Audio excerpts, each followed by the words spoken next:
सीने पर लिया बोसा बारिश की नरम बूंदें शहर की खामोश सड़कों को भिगो रही थीं।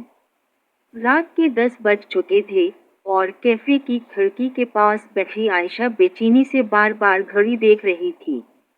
3 साल बाद अहमद ने उसे अचानक मिलने के लिए बुलाया था। दरवाजा खिला और अहमद अंदर दाखिल हुआ। वक्त ने इसके चेहरे पर संजीदगी तो बढ़ा दी थी, मगर इसकी आंखों में वही मोहब्बत आज भी जिंदा थी। कैसी हो? अहमद ने धीमी आवाज में पूछा। आयशा ने हल्की सी मुस्कुराहट के साथ जवाब दिया, तुम्हारे बगैर जी रही हूँ, मगर शायद जिंदा नहीं हूँ।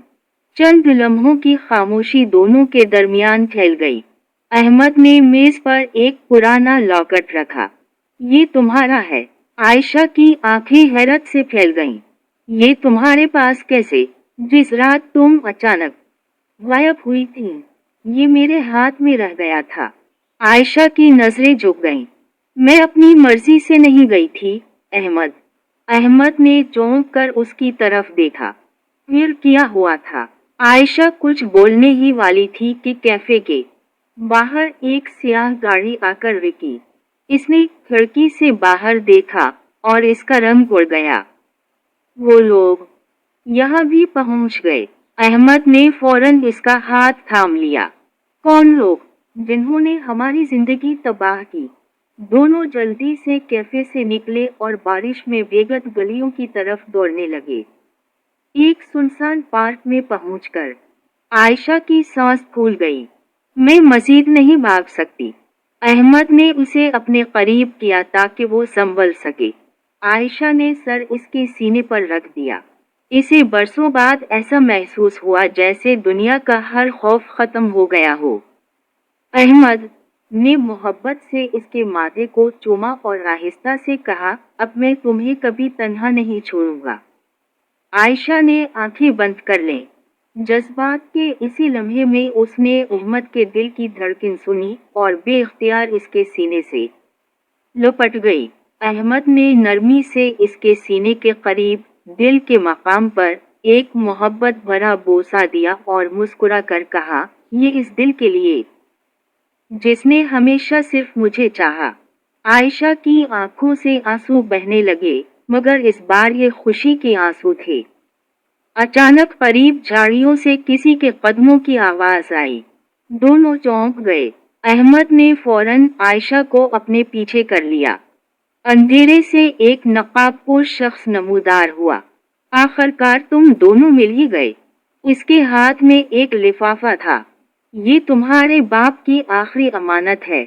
अहमद ने लिफाफा लिया।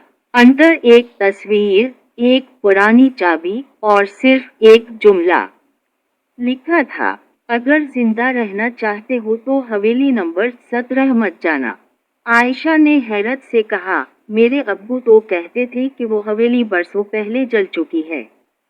नकाबपोश शख्स हल्का सा मुस्कुराया।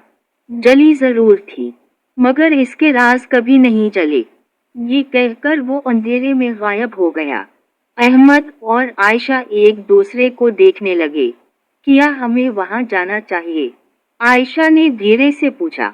अहमद ने मजबूत लहजे में कहा, अगर हमारे माजी के सारे जवाब वहां हैं, तो हमें जरूर जाना होगा। अगली रात दोनों शहर से दूर वीरान हवेली के सामने खड़े थे।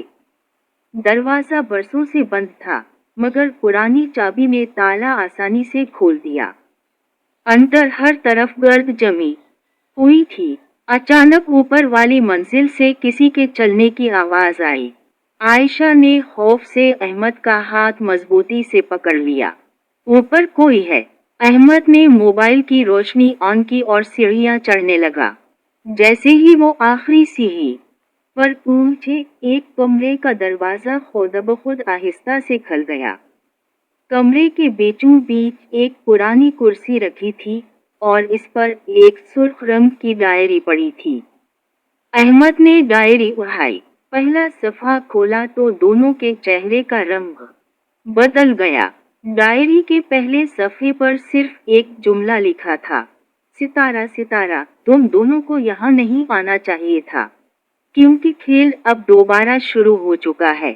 ستارہ ستارہ۔ اسی لمحے پورے کمرے کی بتیاں خود بخود جل اٹھیں اور دروازہ زور سے بند ہو گیا۔ دونوں نے ایک دوسرے کی طرف دیکھا۔ انہیں اندازہ ہو چکا تھا کہ اصل کہانی اب شروع ہونے والی تھی۔